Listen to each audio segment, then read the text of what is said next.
This is Bruss Hamilton, and when I'm not educating my opponents with lessons in pain, I'm right here listening to the Sit Down Marks podcast. Hey, yo. If I can be serious for a minute. Oh, yeah. Acknowledge me.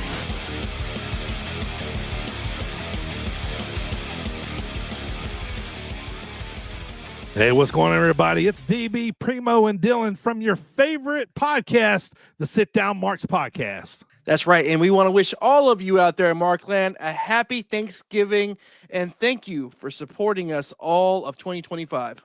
Yeah, we're going to take some time here, spend some time with our family, but we got you. Don't worry. We're not leaving you out there all alone. We're going to give you a special episode here so you have something to listen to as, you sneak away from your annoying family, go get your nap, plug on some marks and enjoy yourself. And what we got for you for this special occasion is the most downloaded and popular guest interview of 2025, the Gentleman Barbarian, Bruss Hamilton. So make sure you sit back, relax if you're driving, if you're chilling, if you got a full belly, and check out our most popular interview of 2025. And we really appreciate you supporting the Sit Down Marks podcast. Enjoy.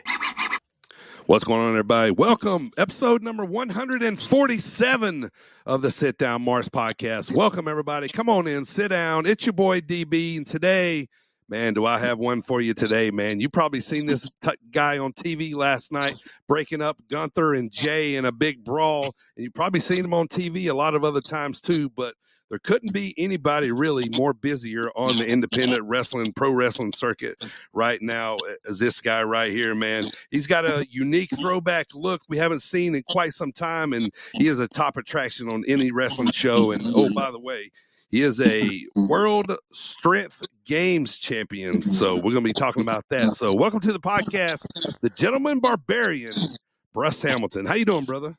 Hey, I'm doing really good. Been looking forward to this one, so happy to be here. Thank you, brother. I got to see you over the weekend, man. You had a big match against Fowler and Dreamwave. We're going to talk about that, man. Hey, first of all, thanks for being here, man, because I know you're tired, man. Last night you were in Nashville, Monday Night Raw on Netflix. You had your hands on Gunther last night, man. How was that feeling? That's surreal for me. It's definitely a bucket list item to be able to do anything in the ring with him because I've stated on other podcasts and things that he is my all-time favorite wrestler. I really love everything he does. So to be a part of something with him was fantastic. Man, well, that's super dope. So you got to check off like some bucket list stuff last night, man. So that was cool, man. Did you get to chat with him and all, outside of the wrestling work, or, did you guys keep it business?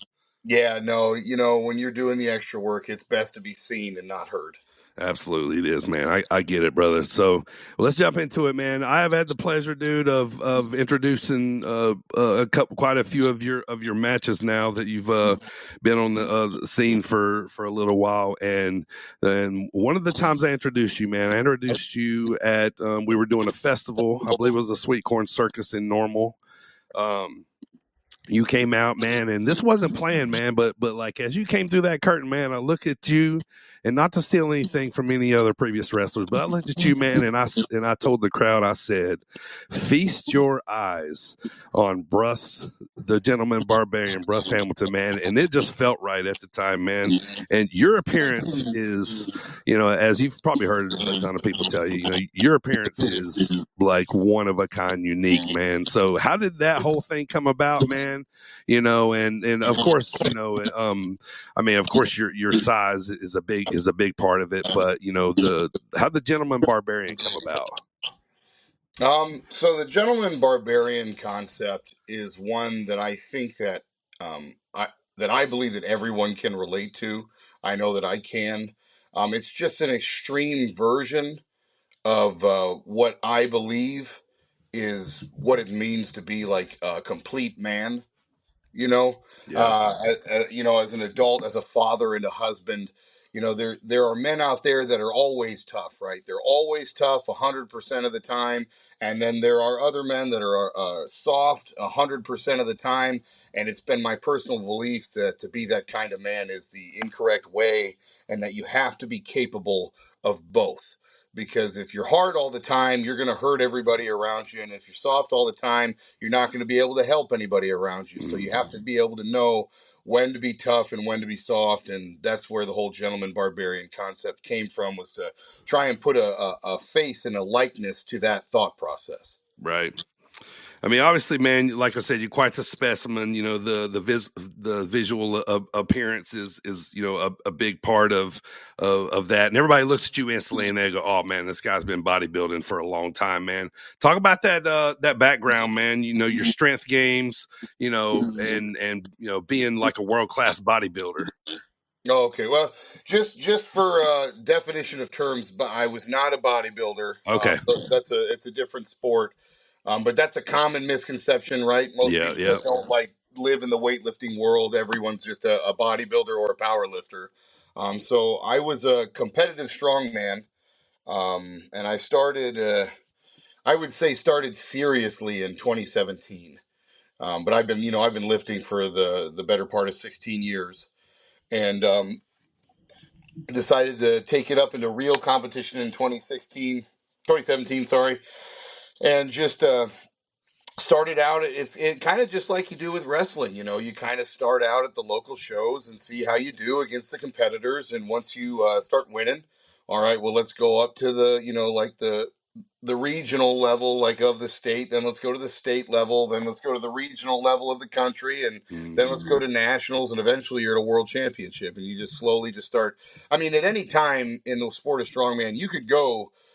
It's pay to play, so they'll let you sign up at any level of contest, but whether you're ready or not for that level of contest is what was the deciding factor for me. So I just slowly climbed the ladder over the years and won the World Strength Games in 2023 in the under 265-pound class.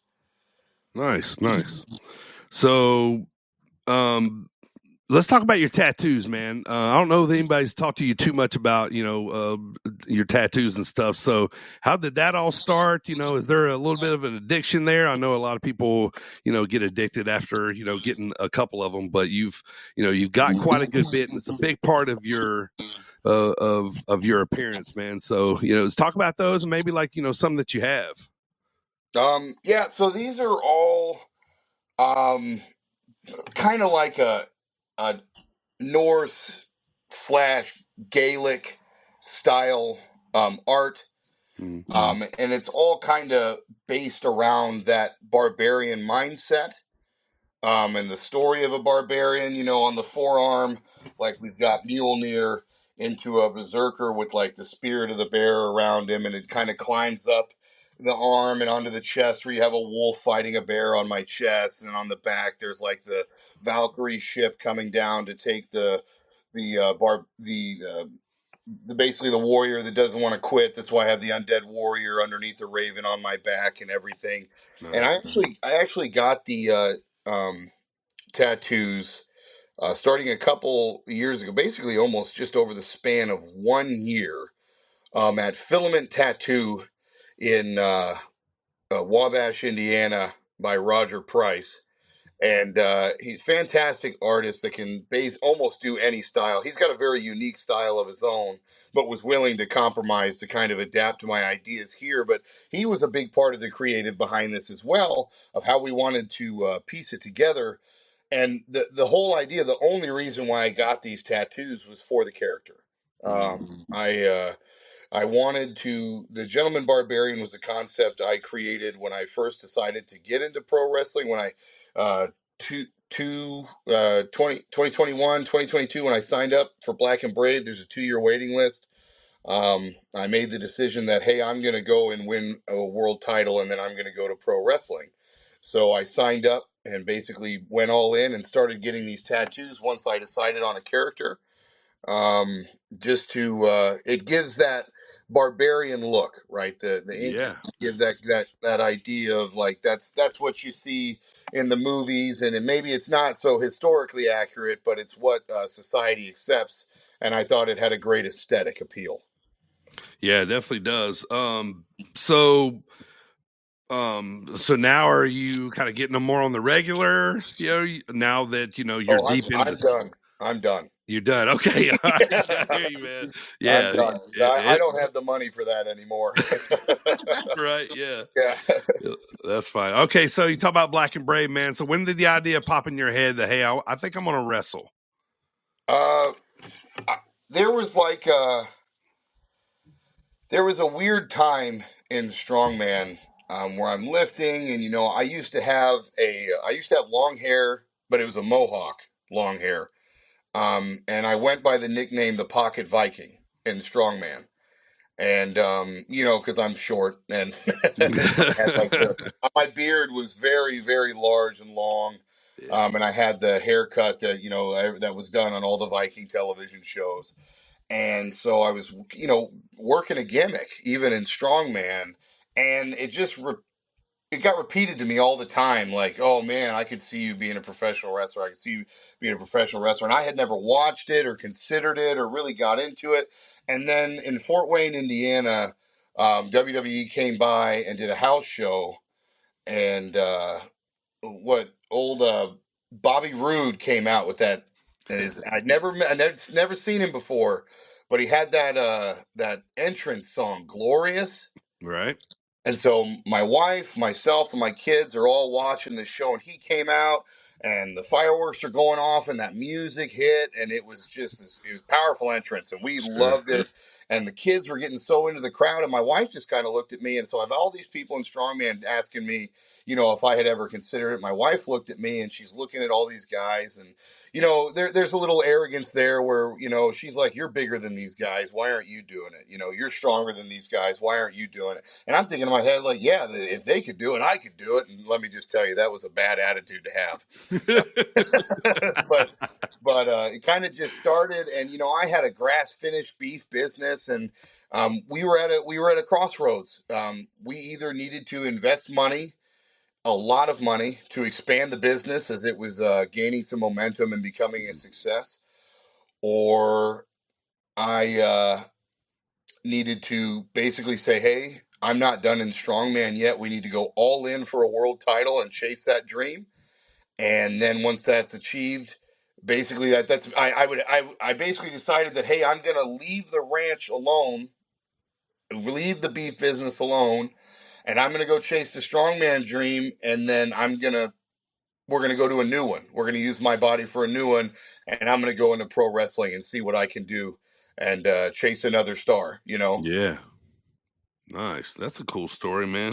Yeah, I didn't know anything about the beef business. I mean, we've talked, that kind of stuff, but so that's cool, man. But before we move on, like, did you have, did you watch wrestling as a kid? Stone Cold, did you ever see him, stun some people? Like, is there anything there? I knew about Stone Cold. I knew Triple H, The Rock, Undertaker, Kane. But that's about it. Yeah. I didn't even know indie wrestling was a thing. Never heard of ECW. Never saw WCW. Had no clue what the NWO was. Mm-hmm. I knew a little bit of the Attitude Era, and then got made fun of a lot as a kid for watching it. And I just decided that, well, if this is stupid, I'm not going to watch it anymore. Yeah. And kind of just fell off the wagon and just did not really grow up. Well, I can't say I didn't grow up a fan. I say that often just to simplify it. I really was, I think, deep down a fan of pro wrestling, because I was just, man, Stone Cold Steve Austin was so awesome. And I thought he was so awesome. Everybody loved him. Yeah, and so just that, and Kurt Angle. I remember Kurt Angle too. I was a huge Kurt Angle fan, with his shoot background, and I just kind of fell off the wagon as a kid, a young kid, elementary school, and just never watched again until I became an adult and decided to pursue it myself. All right, so you're pursuing it yourself. You're going to Black and Brave. Did you know who Seth Rollins was? I knew a little bit, because once I decided to go to that school, and the main influence for me to go to that school, because I just did a Google search at the time, and that school and Cody Rhodes School were the only two that popped up in Google. I couldn't find anything else. Yeah. And so I was like, oh, it must be, you know, wrestling schools are few and far between, is basically what I was thinking. Sure. And Yeah. and so Black and Brave was closer to my house. And so basically when I got it narrowed down to those two schools, because it was the only options that I saw, I started researching each wrestler. And so I really dug into not Seth Rollins' work in the ring as much as who he was in interviews and his documentaries. And so I really studied him and Cody Rhodes to decide which one of these guys I wanted to learn from. And they both looked like just phenomenal. You know, they obviously they're at the top of the game, and both have been, and each had their own path to get there. And very talented, very hardworking, and it takes that kind of work ethic. But there was just something about Seth in his interviews, the way he thought, the way he spoke, the way he carried himself. Um, it just felt like it was just very business oriented. Right. And I knew with the financial and personal investment that I was making when I decided to get into pro wrestling, because I knew when I talked to my wife, I said, hey, I didn't say I wanted to try this out. I said, hey, I'm going to make this my job. That's the goal. So Right. I knew that I wanted to go to a school where I felt that everyone was going to be on the same wavelength. Right. That same thought process, at least on the coach's side. And there was just something about him in the interview process that, and you know, I don't know how much of those interviews are at work and how much of those are a shoot, but I bought into it and decided to go to his school, and they provided housing, and it was very convenient, only 5 hours or so away from my house. And All right. Nice. So you walk in, obviously, you know, day zero is what everybody talks about. Give me a quick couple notes about yours. You know, is just absolute hell, right? yeah, that was it was really funny. I had a preconceived notion of what I thought pro wrestling was going to be like training for it. So I had actually bulked before going into the class. And so, you know, and then I'm known now for drinking a gallon of milk a day. And so I had a gallon of chocolate milk in my stomach going into day zero. So I Yikes. definitely vomited, you know, I definitely vomited. And it's no joke, but you know, I spent 8 years in the Marine Corps. And Thank you for your service, sir. with almost that style of training. So once I saw the direction it was going, because it had a little bit of a slow build, like they don't just start running around and move. It had a slow build, and once I started seeing where this was going, I was like, okay, let's buckle down. This is about to suck, you know. Right. Let's go Right. ahead. Yeah. Is a lot of your military training transition to wrestling? I would say so, because I know that as a young man I was highly immature, and the Marine Corps kind of gave me my grit, kind of taught me, because you don't have any options in the Marine Corps. You know, you're either going to do it or they're going to lock you up, and then you're going to do it. Right. You know, so Yeah. You're right. So you might as well do it, right? yeah. So you don't have to. So it's like no matter what happens, you just kind of have to get over it and do it. You have to show up on time. You have to have a clean uniform. You have to have everything done a certain way. And I think that the discipline that the Marine Corps gave me has translated wonderfully into pro wrestling. And would be my advice to any up and coming pro wrestlers, you know, that are as new as me or even newer, that is something that will set you apart, and has helped me get on every show that I've been on, is that I am usually very prepared for anything that needs to happen. Right. Because preparation is professionalism. And I'll say this without saying any names, man. I've been in the game a long time. There's a lot of independent wrestlers that could benefit from going to military disciplinary training. Like it could transition over into locker rooms a lot. But all right. So best decision you ever made, Ray? Go to Black and Brave, train up. What's your best memory of training? I think that my time in the class, my best memory of training was just, you know, I talk about, you know, that I'm like one of the most insecure human beings on the planet. And I've talked about before that my entire life I've been like a black sheep, almost even in my own home, my own family.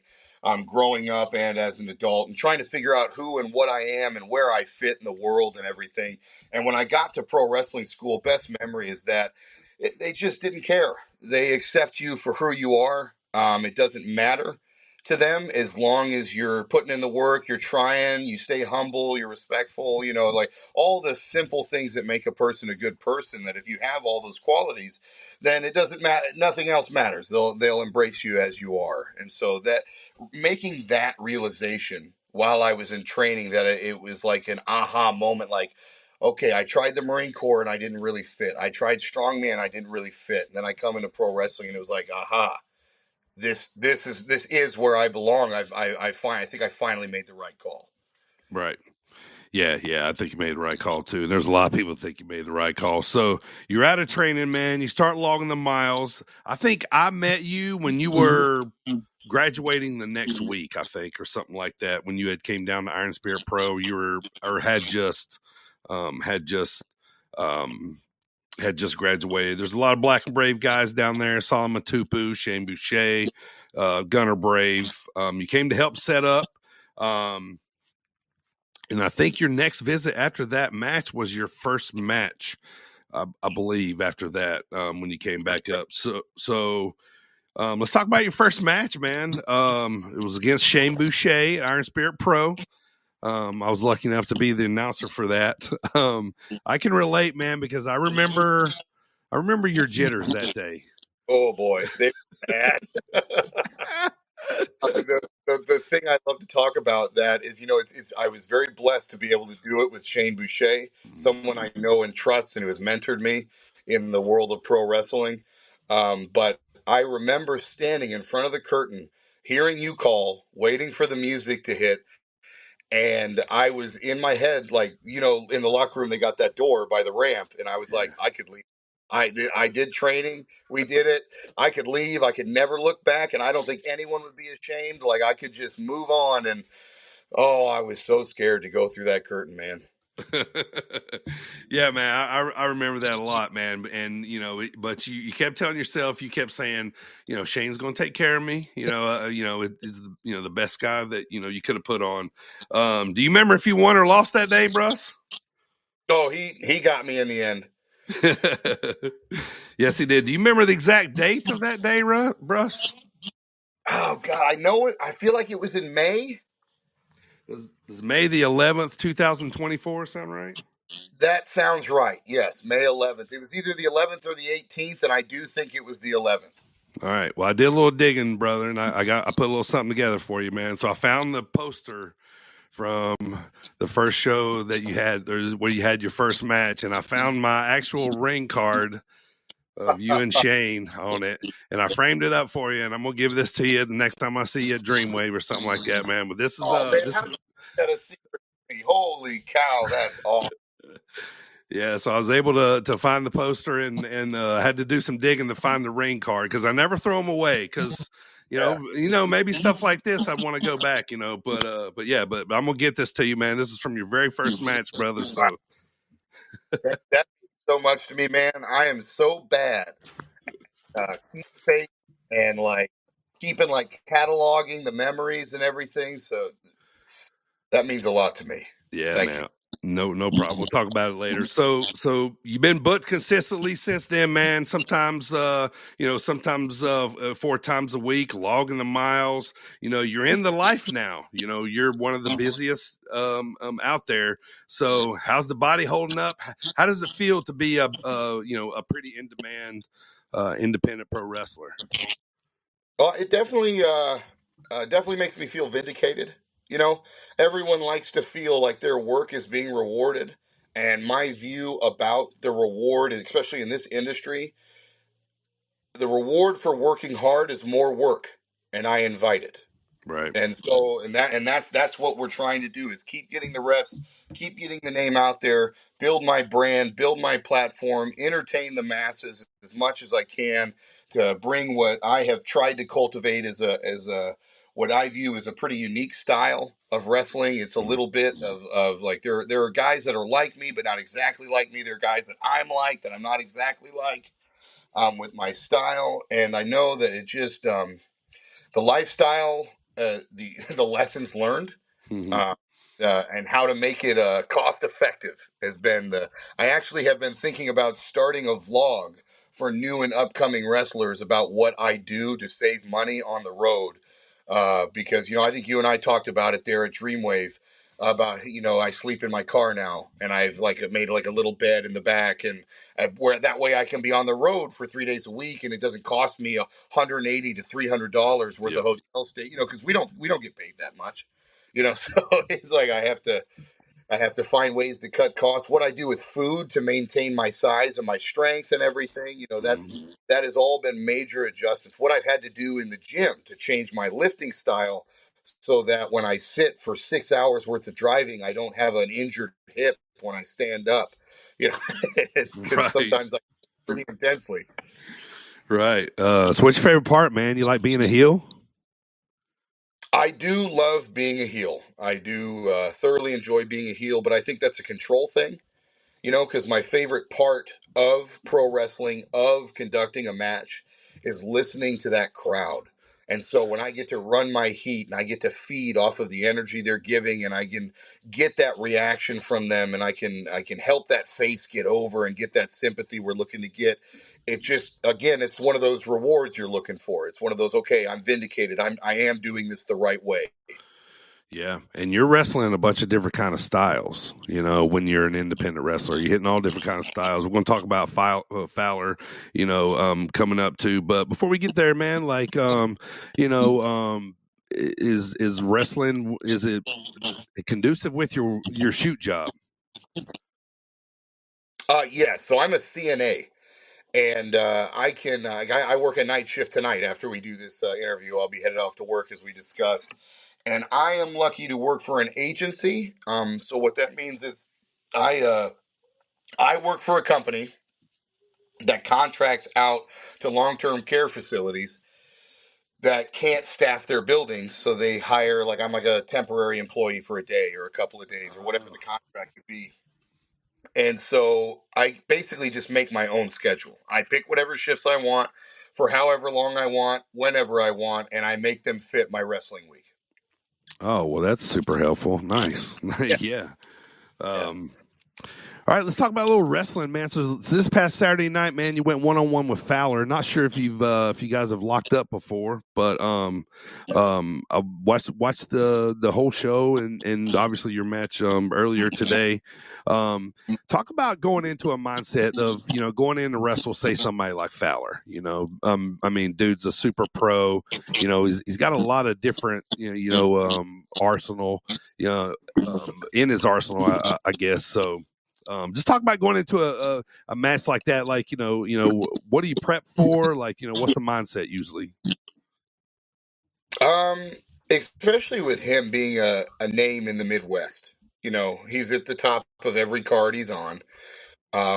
Getting to be able to have my debut against a talent like that, I definitely had to have my confidence and really know, okay, this is what I do. This is what I don't do.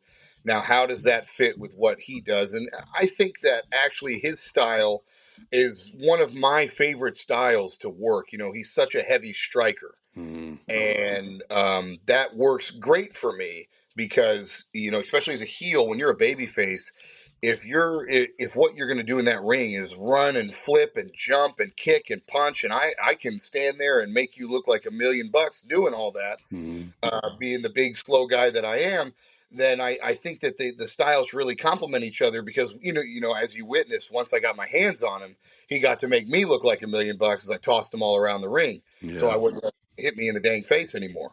Yeah, so, you got this torture rack, spinning powerbomb finisher. You got a name for that? Yeah. That is, it's just a torture rack bomb that I do. And that's just what I learned it was called, the rack bomb. I don't really have any names for any moves yet. Yeah. And I don't really have a true finisher. I think that I base my finish off of my opponent. I'm a strong guy, and so basically if I decide that this is the end of the match and I put you onto the mat with a big move, I'm going to go, that's just the finish and that's how it's going to be. Right. Yeah. So let's talk about kind of what's got you a little tired today, man. So you were on You've gotten a lot of WWE Extra work, man. You know, there's a little picture that kind of went viral of CM Punk kind of staring at you as a WWE security guard. You've had a lot of experiences. Last night, you were in the opener, the lead in of Raw on Netflix, man, and you broke up a big fight between Jay and Gunther. You know, talk about that experience. You know, being there last night in Nashville. You know, the energy, like, you know, being able to work a spot like that with Gunther and Jay, and you've got a lot of spots here, man. So this, just talk about, you know, your time of the compilation of all those, I guess. Sure. Yeah. So the WWE Extra work is given out by Gabe Sapolsky. He runs all of that, you know, and now he's in charge of the WWE ID program. He's the creative and booker for WWE Evolve, and he's really got his plate loaded down, and he still maintains all the extra talent as well and books us that way. And so if anyone ever wants to do WWE Extra work, get on the WWE Recruit portal and do the application like you're applying to be a recruit for WWE, and get a one-on-one consultation with Gabe, because they're worth every penny. You know, he's the guy who's looking at the indies for the company. Right. Or get to one of his seminars if you could. That way he knows who you are and can try and get you some extra work too if he needs a body or whatnot. And Gabe has been very good to me with when it comes to the extra work. Luckily, all the dates that I've wanted to get on have almost always lined up, and he's had an opening for them.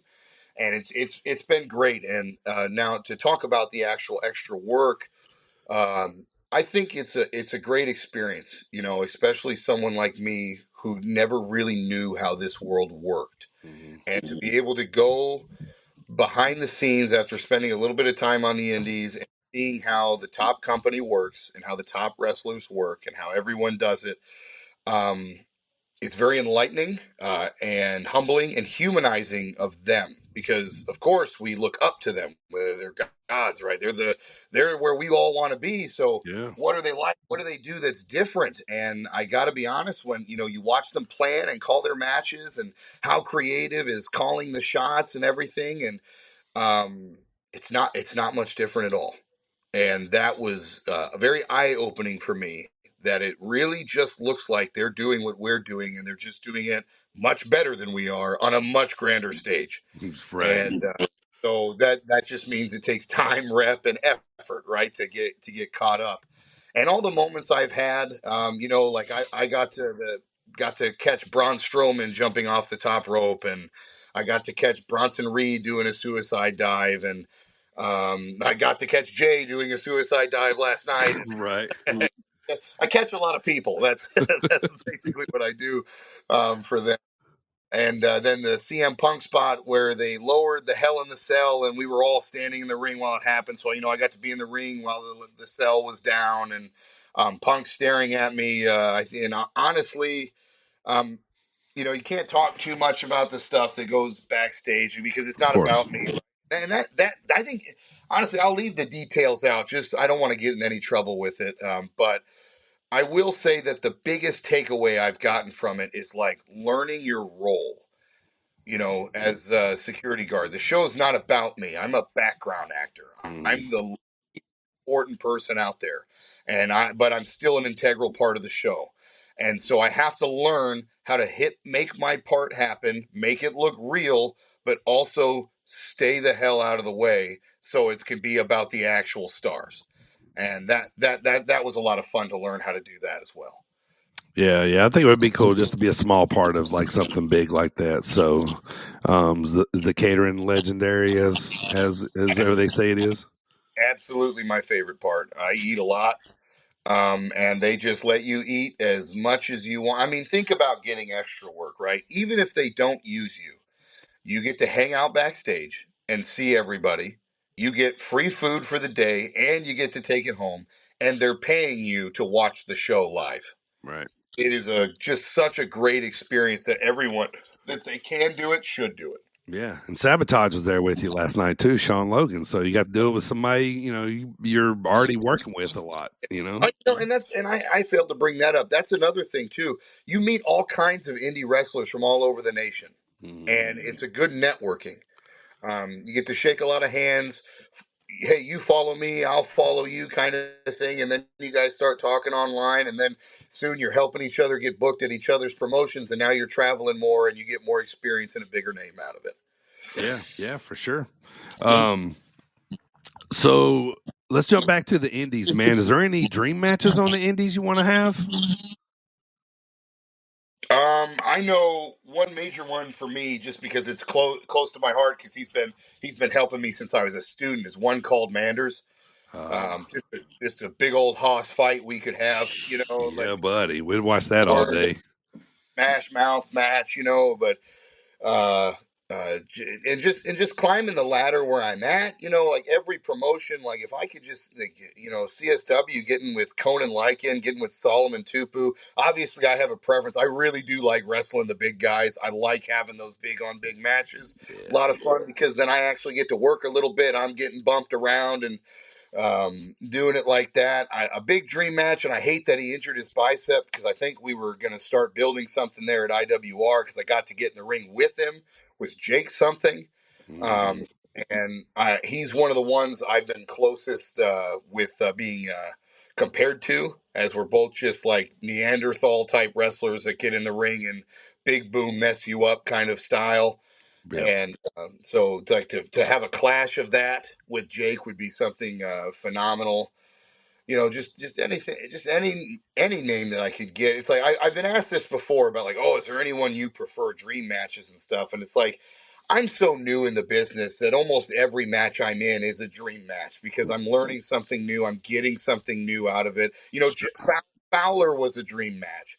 Hartenbauer was a dream match. I had, Dion Roosman was a dream match. I've had these dream matches just because every tier of wrestling that I'm in, there's someone that's at the top of it that I'm like, oh man, I really want to wrestle them. Then I get to that tier and I see that next level and I'm like, oh man, I really want to wrestle. And I'm just trying to hit every rung of the ladder and get everybody I can. Yeah, love it, man. All right, man. A couple more questions, man. I'm gonna let you get out of here. So, where did Bruss Hamilton, the name, come from? So I have a friend that I used to work. I used to do social work with. His last name is Bruss, and he was a big part of me starting to kind of even think. He was one of those guys that talked about pro wrestling and how it might be something I could do. And he was a big. That time period of my life was very difficult. My wife was in college. Social work is unforgiving work with a lot of demand, and can be very mentally and emotionally draining and stressing, particularly where I was. And he was a rock for me. He was someone that I was able to, again, I could take the mask off and just be me around. He could be himself. And so kind of taking his last name and making it my first name was a way to honor him, with him kind of helping me plant the idea that maybe I was capable of this and sparking that interest into pro wrestling. And so I wanted to somehow pay homage to him. And Bruss just has that. I just love the ring of it. I love the sound. Yeah. Solid name. Yeah. And then Hamilton just kind of felt right after. No kind of inspiration with the last name Hamilton. Just Bruss Hamilton. Just kind of, I feel like it was just enough to even make you feel like a Gentleman Barbarian. Like the name fit the gimmick.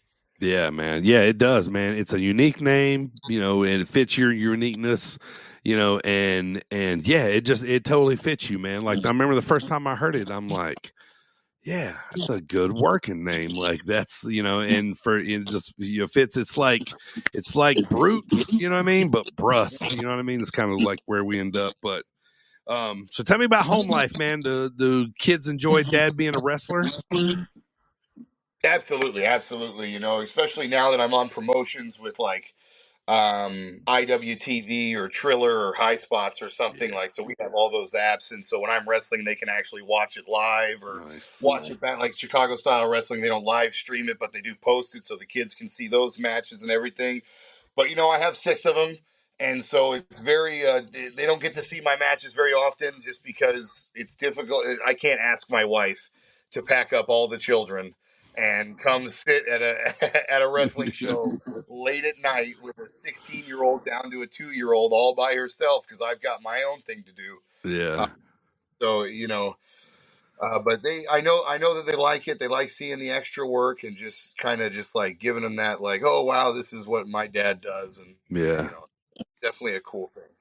That's cool, man. So, so you were just in WWE last night, man. Is that the end goal? I mean, you got 6 mouse to feed, so we got to get you a contract. So, right? Yeah. Right. That's right. That's what I tell people, when we talk about the business side of the indies and everything, and what my goals are, what my rate is with what I do. I price everything based off of my uniqueness and definitely safety as well, because I can take a 300-pound grown man and catch him on my shoulder if I have to keep him alive. Yeah. I'd like to be compensated for that, and I have mouths to feed, and want to be compensated for that. The contract would be fantastic, but I've always said the end goal is I don't know if I'll be satisfied until I main event WrestleMania. Oh, I always shoot big. I don't think there's any reason to do anything unless you're trying to be number one. Why put effort? Why put time? Why ask my wife and kids to sacrifice their time and our family dynamic for me to pursue a selfish dream? And then I look at them and say, well, I'm just going to treat it casually. No, you can't do that. I can't make that demand of them and then not make the same demands of myself. Yeah. So end goal is the main event WrestleMania. That's it, brother. I love that outlook, man. So, where you at the rest of the month, man? Where you at this weekend? Where can anybody see you if they want to check out Bruss Hamilton? So this weekend on Saturday, going to be in or around St. Louis. I can't remember the city on Saturday, but at MWC, going to be. I guess this is kind of a dream match. A former reality of wrestling champion, Matty Ice. I've got a singles match with him at MWC right there around St. Louis on the Illinois side of the border. And then haven't been told what I'm doing yet, but I'll be at Glory Pro in St. Louis on Sunday. And that kind of makes my weekend. I'd have to look at I go week to week, right? There's so much to do on my home side and my shoot life and then the work life that I really only look at the calendar of like, what week am I on? Okay, this is what I'm doing that week. And then I don't look until the next week. I have to think about those. Right. Where am I going? Yeah. I don't know if I can pull up my calendar on here without shutting this off. No worries. Yeah. No, that's good, man. No, but I tell you this, man. I can tell you, Dreamwave, man, you're a great addition to our roster there. That's where I see you at the most, and looking forward to seeing what's in store for you there at the future. But you're at Dreamwave. You're at AAW, CSW, Zawa, Iron Spirit, all over the promotions. But I'm gonna just say this, and I'm not gonna blow smoke. If you want to go see Bruss Hamilton, go check him out, because I feel like we're not going to have him for very long before one of these big companies snatches him up. So, but you definitely need to go. And like I said at the top of the show, and feast your eyes on Bruss Hamilton. Go check him out and see where he is. At Bruss Hamilton Pro is your Instagram, I believe. Anything else you want to shout out, Bruss? I'd really like to hammer home on Dreamwave, Chicago style, AAW, just the whole Illinois scene, if I could. Yeah, of course. Ryan Zishi of Zawa, he's the reason I'm at Dreamwave. And he's the Iron Spirit Pro gave me my first match that kind of broke the dam so I could show people what I could do. And then Ryan Zishi runs Zawa, and there was a time where he booked me 5 times in 1 month. He just believed in me and gave me every rep I could get to help me, learn faster and get out there. And then asked me to come on with him at Dreamwave, which was, Dreamwave was a 2025 goal. And he got the deal made in 2024. Yeah, for me. And and then AAW, I always like to put over Tyler and Vols, the commentary guy. He's been a big staple for me. I go to him for advice on how, things like that. And yeah, super great dude. Mike and Danny, the part owners there.